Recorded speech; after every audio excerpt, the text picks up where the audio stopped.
Assalamualaikum warahmatullahi wabarakatuh. Anak-anak yang soleh dan soleha, bagaimana kabarnya hari ini? Semoga tetap sehat dan selalu semangat ya untuk belajar.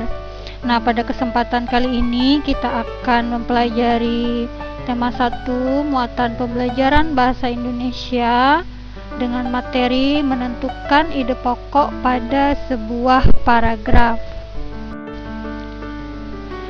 Pengertian ide pokok.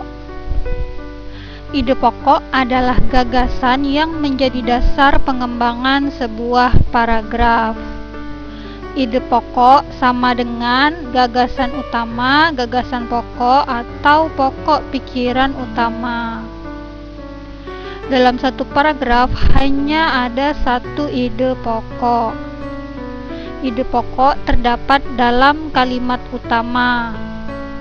Kalimat utama adalah kalimat yang berisi pokok pikiran utama atau ide pokok utama dan menjadi dasar untuk mengembangkan paragraf. Fungsi ide pokok adalah untuk mengetahui inti atau pokok bahasan pada suatu paragraf. Di dalam sebuah paragraf terdapat kalimat utama dan kalimat penjelas. Kalimat utama pada sebuah paragraf terletak di 3 posisi, yaitu yang pertama di awal paragraf atau disebut dengan paragraf deduktif, yang kedua di akhir paragraf atau yang disebut dengan paragraf induktif, dan yang ketiga di awal dan di akhir paragraf atau disebut juga dengan paragraf campuran. Ide pokok bisa sama persis dengan kalimat utama dan bisa juga tidak sama persis, tetapi diubah susunan katanya. Selain kalimat utama, di dalam paragraf terdapat beberapa kalimat penjelas atau disebut juga dengan kalimat pengembang. Kalimat penjelas adalah kalimat-kalimat yang isinya merupakan penjelasan, uraian, atau rincian tentang kalimat utama suatu paragraf. Kalimat penjelas berfungsi untuk mengembangkan gagasan utama pada sebuah paragraf. Contoh menentukan ide pokok pada sebuah paragraf.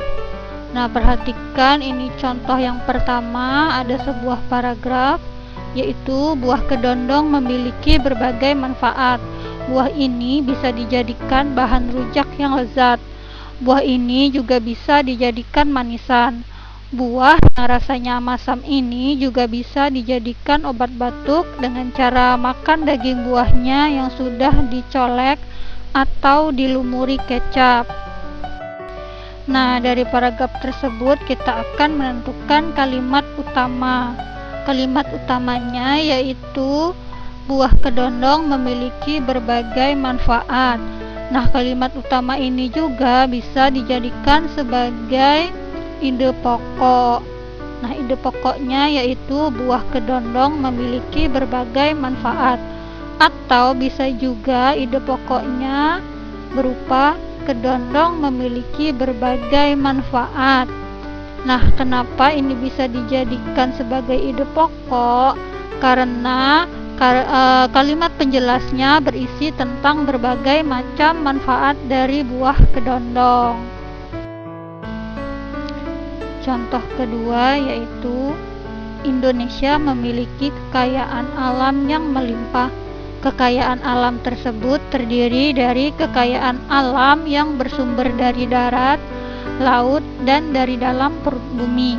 Kekayaan alam yang bersumber dari darat misalnya hasil hutan.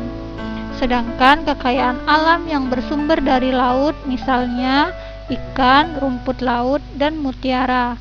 Sementara kekayaan alam yang bersumber dari dalam perut bumi misalnya minyak bumi, batu bara, emas, timah, dan sebagainya.